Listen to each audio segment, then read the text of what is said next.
Hello, everyone, and welcome back to our virtual Mishnah Berurah here. We're holding a Mishnah Berurah Chelik Dalet. Against Hashem today, we will be learning Daf Reish Lamed Beis Amud Aleph. We are continuing to learn the halachas of Eruvei Chatzeres. It's interesting. For whatever reason, this happens to be a favorite section of Mishnah Berurah of mine. Not 100% sure why, but that's the way it is.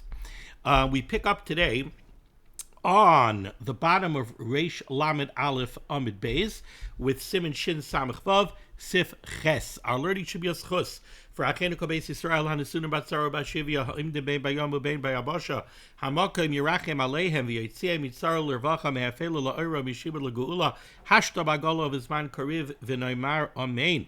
Our learning should be a schus Refuah Shalema for Mayri V'Rabbi Reb Shalom Ruvain Ben Shima for Achia Godel, Meshamer ben Esther Fradel, Yitzchak ben Tzion ben Dusha, Rivka Bashir Aleah, Chava Hadassah bas Rezel Serel, Yeshua Levi ben Ahuva Malka Chana. They should all have a refuah shalema b'sai shachar Yisrael. Our learning should be a schus. The Rabbanan Shalom should watch over all of our brothers and sisters who find themselves in harm's way, and amongst them some relatives of mine that are on the various front lines in Eretz Yisrael. Yoel ben Michal, Moshe Aaron ben Zisol Udel, Ruvain Yisrael ben Tamar. The Rabbanan Shalom should watch over them together with all of our brothers and sisters. On that note, you know, there are 19 brachas in our Shemona Esrei that we recite every day during the week. It's called Shemona Esrei, which is 18, but our Shemona Esrei actually has 19 brachas because Chazal added in V'lam al shinim al tihisikva. The brachas haminim was added in at a later date, and the name stayed as Shemona Esrei, even though we have 19 brachas. Amongst those 19 brachas, there are 6 brachas that are ma'akev. There are 6 brachas that if you don't have kavanah by those 6 brachas in Shemona Esrei, you're not really yoitza, your chiyuv of tefillah. And that would be the first 3 brachas of Shemona Esrei, avos, gevurais, and kedushas Hashem. And the last 3 brachas of Shemona Esrei, avoda, the bracha that we make, ritzei, davening for the return of the avodah to the Beis Hamikdash, hoidah, the bracha of moedim, hatov shimcha lachon elohidais, and brachas hashalom, hamavarach esam Yisrael b'shalom. Those 6 brachas of Shemona Esrei, if you don't have kavanah by those 6 brachas of Shemona Esrei, it says you're not yoitza yedei chayvasai. Now, one of the last 3 brachas is the bracha of hoidah, and I'm telling you, Rabbi Isai, when you make that bracha of hoidah right now, you just have to have in mind the nisecha shebechol yom imanu, the nisim gluyim that we see constantly from the Rabbanan Shalom at times like this, when the enemy fires off 150 missiles, and every one of those missiles is capable of just wreaking disaster and havoc. And we saw it. Unfortunately, we saw tragedies caused by these missiles. But at the same time, they fire off 150 missiles coming from all different directions and not a single injury. That's what happened. I'm recording this share. I'm talking about something that happened the previous night. It's unbelievable. It's unbelievable. These, I was always tempted to say that they make the best empty field detectors on Earth. But it's not empty field detectors, Rabbi Isai. It's the Rabbanan Shalom. Like I've said previously, every one of these missiles has a guidance system. Not the guidance system that the enemy built in, the guidance system of the Rabbanan Shalom. The Rabbanan Shalom has a guidance system. The Rabbanan Shalom takes those missiles exactly where they're supposed to land. And Baruch Hashem, the Rabbanan Shalom is good to us. And for the most part, the Rabbanan Shalom seems to direct them. He seems to direct them to the very few empty spaces that we have in Eretz Yisrael. But we have to recognize and acknowledge the Yad Hashem. That's what I say over and share all the time from the Aruch HaShulchan, that if we recognize the Yad Hashem, if we acknowledge the Yad Hashem, then the Rabbanan Shalom exercises the Yad Hashem on our behalf. If Chas v'Chalila we don't recognize it and we don't acknowledge it, then the Rabbanan Shalom says, okay, I'll leave you to your own devices, Chas v'Chalila. We don't want to be left to our own devices. Trust me, we don't want to be left to Iron Domes and David Slings and whatever they're called, and Patriot batteries. We don't want to be left to those. If you have any question about it, take a look at Ukraine and take a look at the same Patriot batteries that were used in Ukraine and compare the success rate of Patriot batteries in Ukraine to the success rate of Patriot batteries in Eretz Yisrael. So we like the Ribbono Shel Olam's protection, and that's what we have to put our betachon in. But we have to have in zin, we have to have in mind when we daven Shemona Esrei, Atov Shemcha L'chad Eloheidos, to acknowledge and thank the Ribbono Shel Olam for the Nisecha Shebechol Yom Imanu. Okay, now moving along to Mishnah Berurah. The bottom line of Reish Lamed Aleph Amud Beis says to Mechaber, Sif Ches, Ma'arvin bepas oirez va'adoshim. You can make the Eruvei Chatzeros out of pas, out of a bread that's made from rice flour and lentil flour. So yes, the Eruvei Chatzeros has to be pas, but when we speak about pas in the context of the halachas of Eruvei Chatzeros, that's not the same as discussing pas when it comes to the halachas of brachas or the halachas of B'tzias HaPas. Two different contexts over here.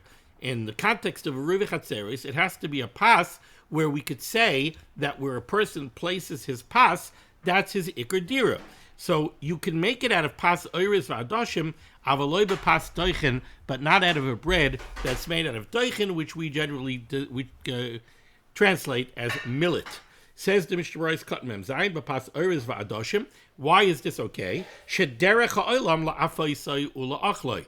Because it was the derech for people to make bread out of rice flour and lentil flour. So it's considered a bread in the context of Eruvei Chatzeros. But millet was not something that was used to form a loaf of bread. Back in Siman Reish Ches, we had a lengthy discussion of exactly what is the definition of oirez, what's the definition of doichen. There are sveikis involved, etc., etc. Ayin sham timsa nachas. Sif tes says the Mechaber. Im echad b'mnei hachotzer roitza litain pas b'shvil kulam. So this is another halacha that we've discussed at length. The one way to make the Eruvei Chatzeros is to actually make a collection of physical contributions of bread, or, like we learned yesterday, of flour, to go ahead and use to bake bread. But you don't have to do that. Says the Mechaber, if one person in the Chotzer wants to get up and he wants to say, I'm going to be mezaka everybody. I'm going to give pas, and I'm going to give it on behalf of everyone. So even though the individual units didn't really give pas, I'm being mezaka them. I'm going ahead and I'm giving it on their behalf. Says the Mechaber Shaper Dami. You're allowed to do that. Ubelvad, but there's a very important caveat. Ubelvad sheyizakenu lahem al yedei acher. But you have to take the bread that you want to give on behalf of everyone. You have to take it and you have to hand it off to somebody, and that person needs to accept it on behalf of everyone. Now, the underpinning of this halacha is that in order for you to give the pas on behalf of everyone, what you really need to do is you need to give it away. You need to be mitzi it from your rishus. You need to give it away and give it to somebody else. That somebody else can accept it on behalf of everyone. That's based on the rule that we know of Zachin la'adam shaloi b'fanav. Something that's a schus, something that's a benefit for somebody else. Zachin la'adam, you can accrue a benefit for somebody else. Shaloi b'fanav, not with him not being present, with him not even knowing about it. Because since it is a benefit for that person, we assume that he's nichale, he's very willing to have you accept the benefit on his behalf. So what's happening over here is Ruvain is taking pas of his own. He's handing it off to somebody else. He's handing it off to Shimon. Shimon is accepting that pas on behalf of all the Bnei HaChotzer. So he is accepting a contribution of pas instead of actually going around to every unit and taking a contribution of pas. Shimon is accepting a contribution of pas on behalf of everyone from Ruvain, and that's Zachin la'adam shaloi b'fanav. Ubavachi yizakenu lehem al yedei acher. Ukishe zoichaboy, when Shimon receives the pas and receives it on behalf of everyone, tzarich lahagbiyoy min hakarka tefach. He has to actually make a ma'aseh kinyan. He has to do an act of acquisition. He has to pick it up off the ground and magbiah it at least a tefach.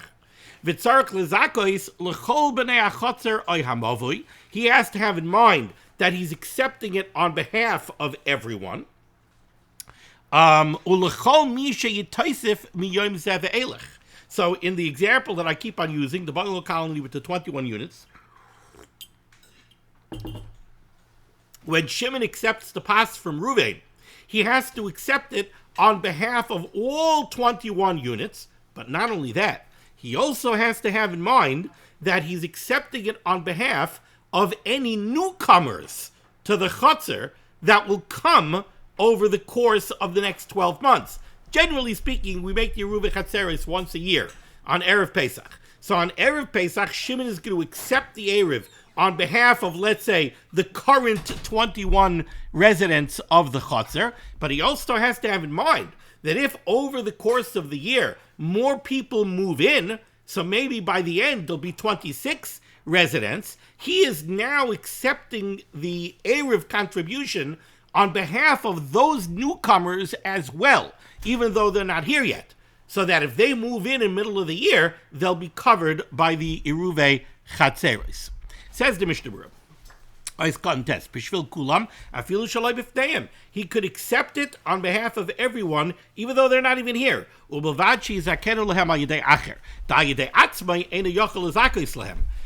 let's say the Rav can't do this alone. The Rav can't pick up a box of matzahs of his own and say, I'm being zoicha in this box of matzahs on behalf of everyone. He can't do that.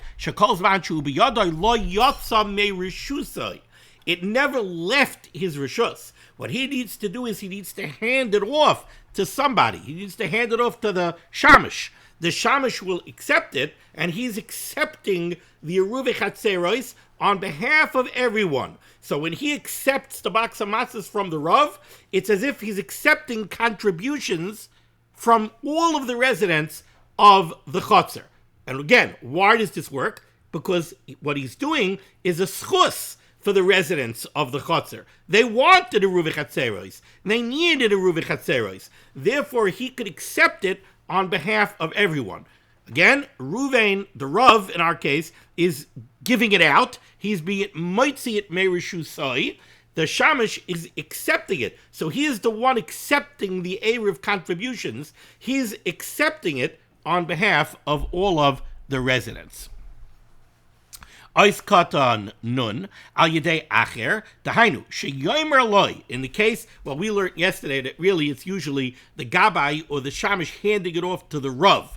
So in that case, the Rav dahainu sheyomer loy, the gabai is going to say to the Rav, kabel paszeh, accept this bread uzecheba and be zoiche in it lechol b'nei chutzner, on behalf of all the residents of the chutzner. For who yakshev b'hagbasai, and the Rav is going to pick up the Erev, he's going to do an act of kinyan, he's going to do a hagbah on the Erev, and vu yakshay b'hagbasai, he has to have in mind when he makes that hagbah, b'shvil kulam, that he's doing it on behalf of all the residents of the chutzner.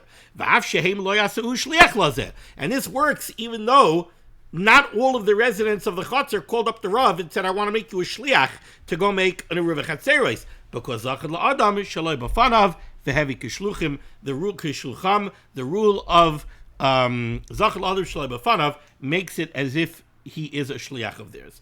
Ois Katan Nun Aleph. The Mechaber said that when the Rav picks up the Erev, he has to make a hagbah and he has to lift it up at least a tefach off the ground. Now, the truth is that when it comes to the kinyan of hagbah, there's a famous machlokes.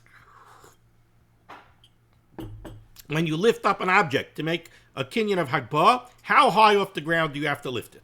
Is it enough to lift it a tefach, or do you have to lift it 3 tvachim?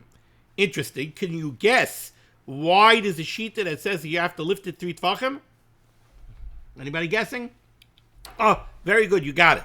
Because the Madhyama that says you have to lift it 3 tvachim says you have to remove it off the ground high enough that you are moitzi it mitaras lavud. As long as it's within 3 tvachim of the ground, it's lavud to the ground. So maybe you didn't really lift it at all. Once you clear 3 tvachim, you are moitzi it mitaras lavud. Now the Mechaber says over here by Eruv Chatzeros, it's enough to lift it a tefach. He doesn't bring down a dissenting opinion. Says the Mishnah Berurah, Even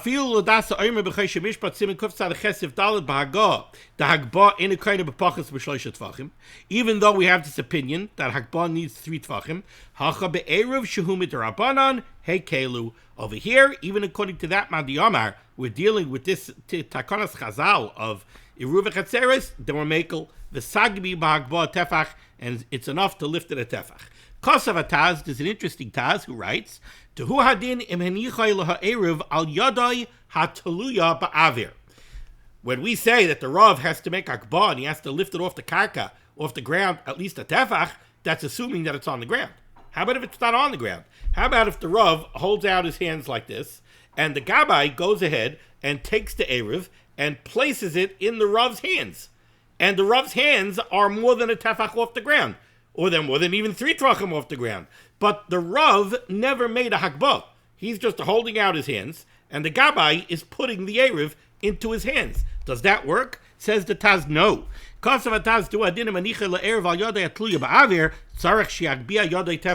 He still needs to pick up his hand a tefach higher. And the point of this is that the Taz seems to be saying, we just showed you a big kula in the halachas of Eruv Chatzeres. And that is that while the Rav has to make a Hagbah, even according to the Mad Yarma, that typically Hagbah needs 3 tvachim, over here you don't need 3 tvachim. Why? Because it's only a din d'Rabbanan. Maybe we could be makel here too. Maybe we could say that as long as the Rav's hand is more than a tefach off the ground, if the Gizbar puts it into his hand, he doesn't have to lift it at all. Kamash Malon the Taz, no. The Rav has to lift his hand. You know why? Because if he doesn't lift his hand, he never made any Maisa Kinyan. He didn't do anything. He didn't do an act of Kinyan, and he must do an act of Kinyan. V'ayin be'bir halacha, the Mishnah Berurah says, take a look at the bir halacha. Let's take a quick look at a few lines of bir halacha dibra maschil tzarech lahagbia men hakarka tefach. Says the Chavetz Chaim, ayin be'Mishnah Berurah, masha kasavdu b'shem ataz. Take a look at what I just said from the Taz. Ube'emes, says the Chavetz Chaim, ein din zeh poshet b'chol gavdi. This is not a simple din. De'emahaya erev kulay munach b'yadai, because the truth is, if the Eruv is small enough that it could completely fit into the Rav's hands so that none of the Eruv is sticking out beyond the Rav's hands, the entire Eruv is within, it's enveloped and located within the Rav's hands, then Ein Sarach L'Hagbia Klal. Then the Rav would not have to make any Hagbah at all. You know why? The Yadai Kaina B'litam Hagbah. Because then the Rav could use a different Kinyan. If it's contained completely in his hands, then he's Kaina the Erev on behalf of the Bnei HaChatzer using the Kinyan of Yadai. The airspace of his hand, it's in his hands, he's Kaina it. But if you skip a few lines, but if the Eruv is sticking out beyond his hands, then you can't use the Kinyan of Yadai, rak mitam Hagbah, then you need the act of Hagbah, mikoichai, and he has to do an action, and then he definitely would have to lift it at least a tefach. Moving along to Mishnah Berurah's Katan Nun Beis, says the Chavetz Chaim, that when the Rav accepts the Eruv, it's not enough for him to accept it on behalf of all of the present residences of the Chatzar. He has to have in mind that if anybody is going to join the Chatzar in the future, between now and when they make the next Eruv a year from now, those people also have a chelik in the Eruv. Says the Mishnah Berurah, because if he doesn't have that in mind, what'll happen? Over the course of the year, a new person will move into the Chatzar. Now, if a new person moves into the Chatzar and he's not covered by the Eruv Chatzeros, there's a relatively small problem, which is that, okay, that person doesn't have a chelik in the Eruv Chatzeros. But that manifests itself as a huge problem. Now that he's not covered by the Eruv Chatzeros and he lives in the Chatzar, he's a separate entity in the Chatzar. If he's a separate entity in the Chatzar, he's going to asa the Chatzar on everybody. He's going to bring down the entire Eruv. So the whole Chatzar would be aser until they add on a new piece to the Eruv, right? So Ruvain, they make the Eruv on Erev Pesach, they make the Eruv in Nisan, and now in Tammuz, Yisachar moves into the Chatzar. If Yisachar is not covered by the Eruv, Now the whole Erev is bottled, because now there's multiple entities in the Chatzar. There's everybody else and Yisachar, unless Yisachar will come and make a new contribution to the Erev. But no one's going to think about it. Therefore, when they make the Erev in Nisan, they have to have in mind that they're covering even new residents that will move in at a later time. As long as they had kavana on any future people who will move in, that covers you. You don't have to worry about the size of the Erev, because we're going to learn the halacha that the minimum share of an Erev is mazayin shtei seudais, enough food to have for 2 meals. And that's good even for 1,000 people. So okay, so we have a big enough Erev. We have in mind, we're being zoich in the Erev for everybody that's here now, and everybody who's going to come. We'll come on, b'simin shin samach ches. Moving further in the Mechaber, 3 lines down, by the Ois Kat Nun Gimel for the Mishnah Berurah. The Yeshayim. There are those that say, now we just said that when the Rav accepts the Erev, he has to have in mind that he's accepting it not only on behalf of the people who currently live in the Chatzar, even people who move in later. But he has to have that in mind. Now we have the Yeshayim, there's a Yeshayim that's more mekel, and says, even if the Rav did not have das beferish to be makabel the Erev on behalf of people who will move in the future, leiv bezdin masna alehem. This is something that doesn't have to be spoken out. It doesn't have to be something that the Rav had clearly in mind. Leiv bezdin masna alehem, meaning that it's a halachic assumption that is what was done, even if you don't have it in mind beferish. But let's say you made an Erev that had the minimum share. So the Erev had mazayin shtei seudais. Now, we've already discussed previously that when people contribute towards the Erev, right? So everybody contributed towards the Erev. They put the Erev in unit number 19. Now everybody lives in unit 19. But all of the people who live in the Chatzar have the right to come to unit 19 and take from the Erev, right? Because that's the whole point. The point is, I live in unit number 21. Why am I part of the Erev? Because I have a chelik in the Erev that's in unit 19.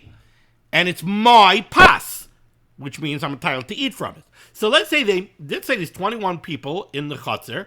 They made an Erev that's the bare minimum size. They made an Erev that's mazayin shtei sudais.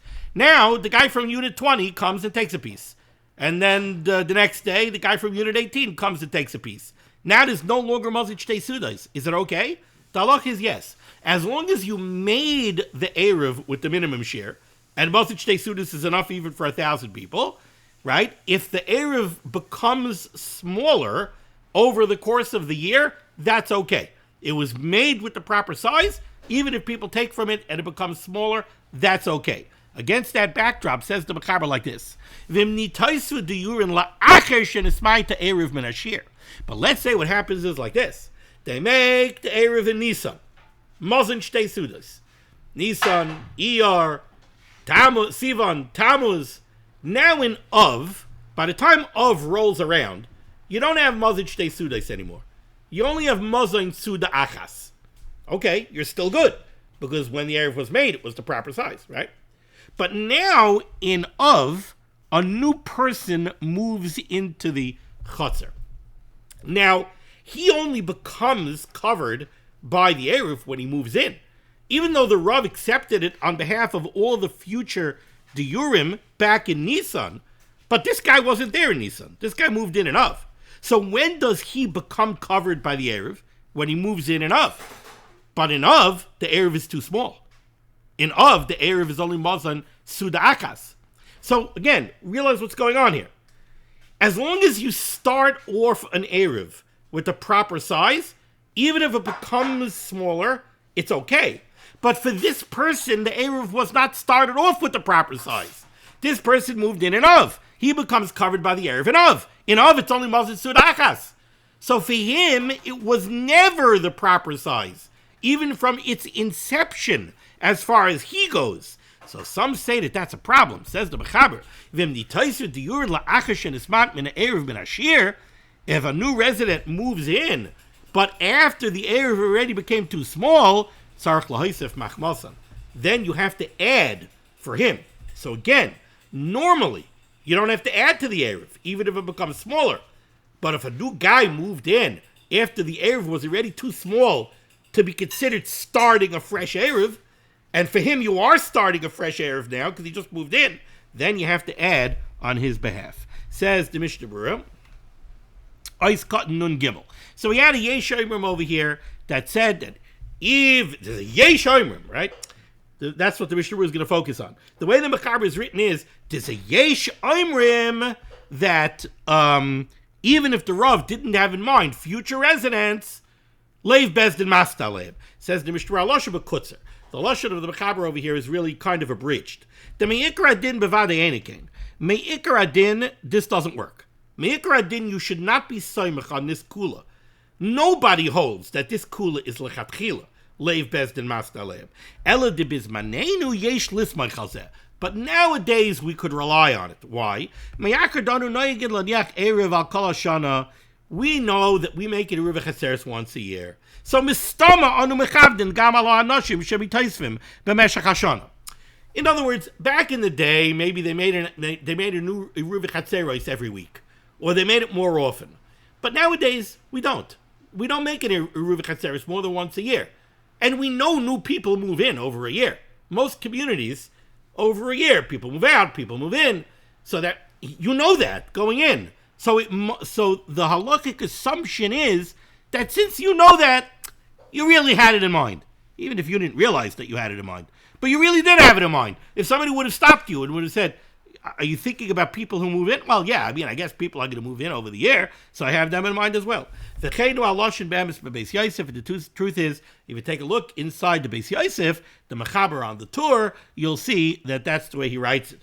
And that is certainly the intent of the Mechaber over here. If the Erev becomes small, it becomes smaller than Mazid Shtei Sudais before a new person moves in, then you have to add on to the Erev for him. When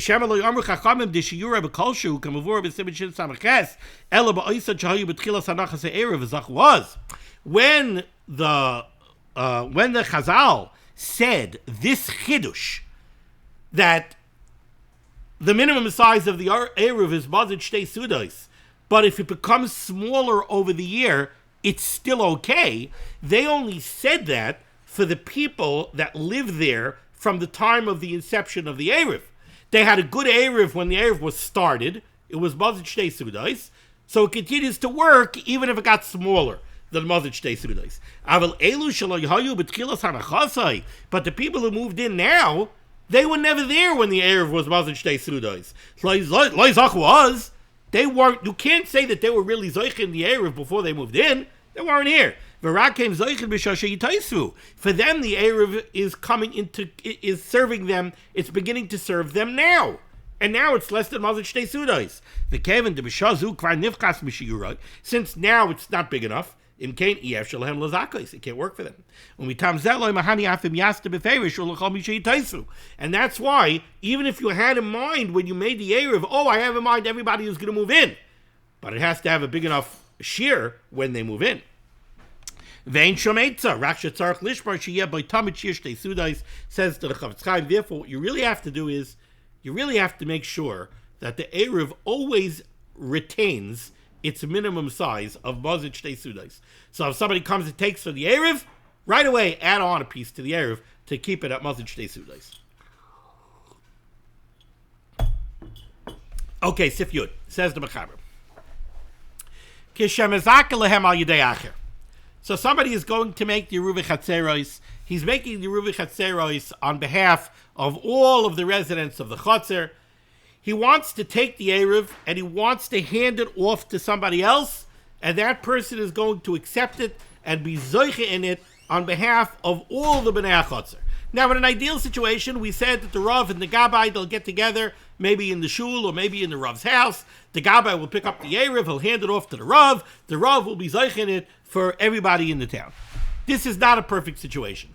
It's Erev Pesach, it's a very hectic day. They forgot to make the Eruv Chatzeros. It's kind of last minute before Yom Tov.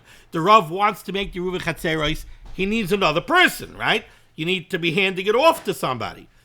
Okay, who do you have available? You have family members available. Says the Mechaber. When you're doing this, when you're handing off the Erev to somebody so that he should be zoiche in it on behalf of the other bnei achotzer, lo yizaka al yedei b'noi ubitoi haktanim. Let's say you're a young family and you have little kids at home. You have ketanim, minors. Don't use your son or your daughter that are ketanim. Now, says the Mishnah Berurah, Ois Katan Nun Hey, al yedei b'noi ubitoi haktanim, mipnei sheyodon ki yodoi. Because in order for somebody to accept the Erev and to be zoiche in it, al yedei other people, that person who's accepting the Erev has to have a legal yad. He has to have a koyach. He has to have a yad to be able to accept something on behalf of other people. And says the Mishnah Berurah, a katan, his son or daughter or katan, don't have an independent yad. Their hand, their yad, is the father's yad.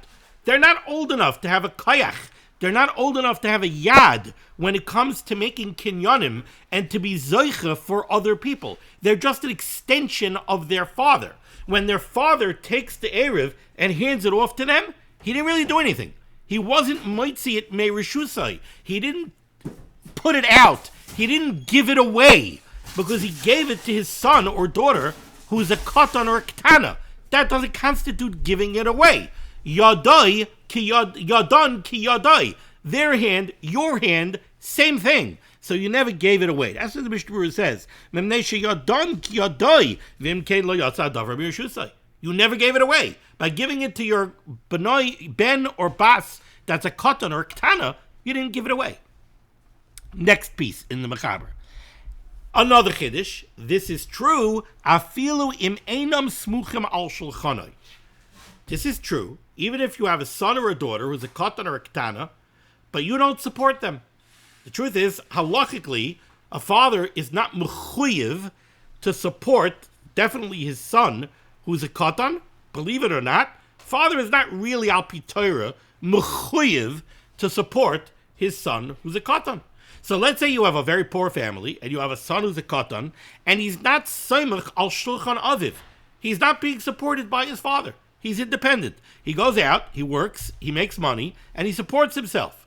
Now, therefore, you might think that his yad does not equal the father's yad. And the truth is, halachically, there's a raya to that. Where's the raya? The raya is what happens if this kid is walking on the street and he finds $100. And he picks up the $100. Talking about he finds $100 that halachically he's allowed to keep. It's a mitzvah that you're allowed to keep. So he goes, he finds $100, he picks it up. Who does it belong to? So the truth is, if the katan is soimach al shulchan aviv, if he's supported by his father, he's dependent on his father, then the halacha is it belongs to the father. But if he's not supported by his father, then the halacha is that he's allowed to keep it. So you see, maybe this katan, who's not samach al shulchan aviv, maybe he has an independent yad. His father doesn't get his mitzvah, so maybe he has an independent yad. And if he has an independent yad, maybe the father could hand off an Erev to him because he has an independent yad. Says the Mechaber, no. You can't use a katan or a ketana, afilu im einam smuchim al shulchanai, even if they're not samach al shulchanai. Says the Mishnah Berurah is katan on Nudvav. Oh, no, actually, the Mishnah Berurah doesn't speak about it over here. Now, what's the reason for this? What's the reason for this? Why taka? Maybe the son does have an independent yad. The answer is that according to this man, the Armat that the Mechaber is going according to right now, there is no raya from the fact that the child is allowed to keep the mitzvah that he has an independent yad. Because the truth is, he has no yad at all. If you look at the Rambam, if you look at Hilchas Choshe Mishpat, a katan does not have the ability to be zoiche for anybody else. A katan doesn't even really have the ability to be zoiche for himself. What do I mean? So you have an 8-year-old child, he's walking in the street, he finds a mitzvah. He picks up the mitzvah, and now he has the mitzvah. What's the halach of that mitzvah? So it depends. If he's soimach al shulchan aviv, the father gets the mitzvah. Why does the father get the mitzvah? The reason why the father gets the mitzvah is a din d'Rabbanan. It's a takanas Chazal. Chazal said, since the father is supporting the child, what are we going to do? We're going to say that if the kid finds $100, he keeps it? Oh, very nice. I support the kid. I put the clothes on his back. I feed him. I put the food on the table for him. He finds $100, he keeps it? No, that's Ava. That's going to create resentment between the father and the son. And the father's going to say, you know what, I'm not supporting you anymore. So the Chazal said no. If a father supports his son finds something, it belongs to the father keeps it. Okay. Let's say the son is not Soimach al Shulchan Aviv. Well, then the halacha is, it doesn't automatically go to his father. It goes to the kid. But does that mean that the kid really has the legal ability to make a kinyan? No. Comes out in halacha that the kid really doesn't have the legal ability to make a kinyan. How does that manifest itself? Let's say the kid picks up the mitzvah, and then another adult comes and grabs it out of his hands. Could the kid run to Bezdin and have Bezdin take it away from him? No. You know why? Because a katan doesn't have the ability to make a kinyan, not even for himself. The only reason you're not allowed to take the mitzvah away from the child is mipnei darkei shalom. The halacha is the kid finds a mitzvah, you're not allowed to take it away from him. But it's also a din d'Rabbanan mipnei darkei shalom. But really the kid doesn't have the ability to make a kinyan even for himself. That's the background of this halacha. The background of the halacha over here is, you can't give the erev to a katan or a ketana and have them be zoche in it for the other people of the chatzar, because they don't have a yad to be zoche. They can't be zoche for themselves. They certainly can't be zoche for other people. And that's why, even if they're not soimach al shulchan aviv and they get to keep their mitzvah, that doesn't mean that they have a yad. Because the mitzvah, either it goes to the father if they're soimach al shulchan aviv, or they could keep it if they're not soimach al shulchan aviv, but only mipnei darkei shalom. So a kid doesn't have the ability to be zoche, and therefore you can't hand off an erev to him. Let's go weiter.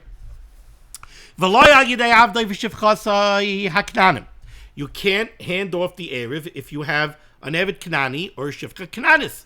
You can't hand off the erev to them, that they should be zoche in it al yidei on behalf of the bnei achotzer. Why? Says the Mishnah Berurah Katan Vav, v'lo al yidei avdoi gam ke mipnei sheyad eved ki yad rabbi, because an eved also doesn't have a yad, doesn't have the legal ability to be kaina. Masha kana eved kana rabbi, right? Haman and Mordechai. If the eved goes at it as kaina something, it belongs to the other. So an eved shivcha kananis, they don't have a yad. V'lo yatsa merishusay adayin. The adayin gives the erev to the eved. He wasn't mitzi at Bereshusai. He took it from one pocket, he put it into the other pocket. Aval, however, says the Mechaber, Mezaku al yidei benoyu bitay hagdoilim, but you could hand off the erev to your son or to your daughter, who's a gadol or a gdoila. Afilu smuchim al shulchanai. Even if this adult son or adult daughter is soimech on your shulchan, and therefore if they find a mitzvah, it belongs to you. Yeah, but that's only Misham Eva. That's only a din d'Rabbanan. The reason the mitzvah belongs to you is because you're supporting them. So Chazal gave you their mitzvah, but they do have a legal yad because they're a gadol or a gdaila. So they do have a legal yad. Says the Mishnah Berurah. Ois katan nun zayin. Afilu im smuchin v'avagav de ba'ifet zeh mitziyasan lafiyen. Even though, hold it, a gadol or gdaila, your son, your daughter, if they find a mitzvah, they keep it. So I don't understand. It sounds like I'm sorry. If you support them, you get their mitzvah. So how do they have an independent yad? How can you use them for review chatzeros? It's not the only reason you get the mitzvah is not because they don't have a yad. He's a gadol. She's a gdaila. Of course they have a yad. The father keeps the mitzvah if they're soimech al shulchan aviv because of Eva. Because we don't want the father to resent the son or the daughter who's a gadol or a gdaila and say, that's it, I'm not supporting you anymore. But in the context of Hilchas Erev and Yeruvei Chatzeros, you want to hand off the Erev to the ben or the bas who's a gadol or a gdaila. Of course they can be zoicha al yedei for acherim. Why not? They're a gadol or a gdaila, they have a yad. The kevin the gdailim heim yesh laim yad b'fnei atzmam. Weiter in the Mechaber.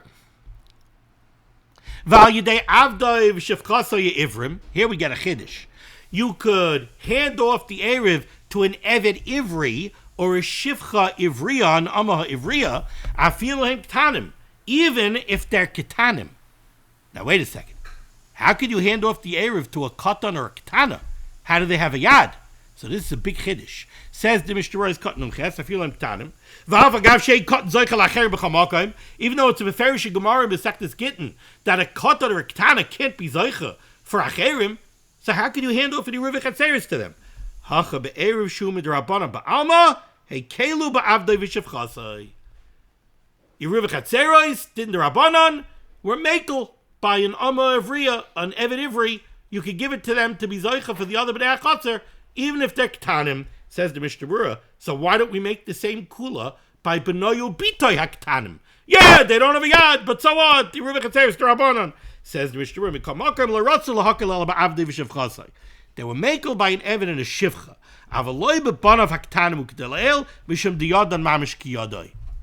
Son, daughter, ketana, katan, ketana, too much one pocket to the other pocket. Eved, Shivcha, not as much. Over there, Chazal felt that they could be makel. Let's go a little bit weiter. Says the Mechaber, Val Yidei Ishtoi, you could use your wife to be zoicha in the Erev for the other b'nei hachatzer. The Rav can hand off the Ruvei Chatzeres to his wife, and his wife could be mekabelit on behalf of all the b'nei hachatzer. Ava pi shehu malala mezonos, even though he supports her. So maybe she doesn't have a yad. No, she does have a yad. Va'afilu ein labayis b'chatzer, and even if she doesn't have an independent house in the chatzer, so she's not her own individual resident of the Chatzar. Says the Mishnah Berurah, Ois katan the test vayidei ishtoi the kishanoisa lei achamatana amanashe ela ba'ila rishuspa mahani, because a wife does have a yad independent of her husband. Baharaya, what if somebody goes to the wife and says, I want to give you a gift, but normally mashakana ishtoi kana baila, mashakana isha kana baila. Usually whatever the wife is kana belongs to the husband. But if somebody goes to the wife and says, I'm giving you a gift on manas, on the condition that your husband is not kainet, that does work. So you see, a wife does have an independent yad. Harei diyesh lo yad l'zakis la'atzma. Huadin diyochel l'zakis ha'yad la'acherim. Ois katan samach, the Mechaber said, va'afilu ein labayis. Even if she doesn't have her own independent house, independent of the husband in the chutzah. Says the Mishnah Berurah, not high lishna. The reason the Mechaber wrote this is la'afuke mimad da'amar b'gemara. There is an opinion in the Gemara in the Darim that says that a wife could only be zoicha on behalf of the other b'nei hachatzer heicha diyesh lo la'atzma bayis b'chatzera sho'ichel sham. Only if for whatever crazy reason she has her own residence in the chutzner, independent of her husband, and that's where she typically eats. Because then we have a